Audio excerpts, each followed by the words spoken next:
Hello, and welcome to another Regulatory Wrap. We're probably all familiar with buyer's remorse, when buying something doesn't quite scratch the itch we were hoping it would. This week, an SEC order has left 16 firms feeling remorse of a different kind: settlor's remorse. The firms in question had asked the regulator to modify or amend settlements they had reached with the SEC over previous off-channel communications enforcements, agreed between September 2023 and September 2024. These settlements saw the firms admitting to certain violations related to their employees' use of off-channel communications on personal devices.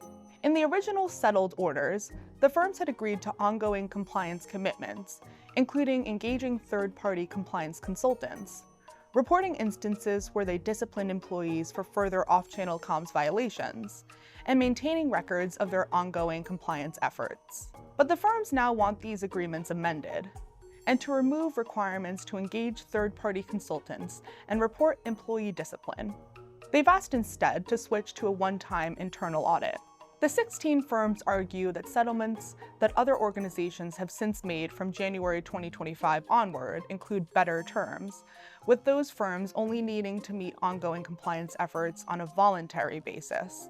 The firms have questioned whether they were being penalized for reaching early settlements, but the SEC isn't buying it, pointing out that the firms themselves agreed to the undertakings to which they now object.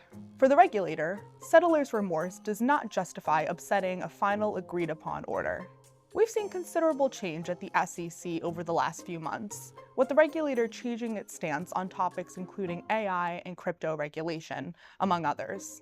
By doubling down and sticking to earlier settlements when challenged, the SEC has sent a clear message. Although firms might expect better terms on off-channel communication settlements going forward, the regulator still means business, and the SEC will show no remorse when holding firms accountable. Join us next time for another Regulatory Wrap.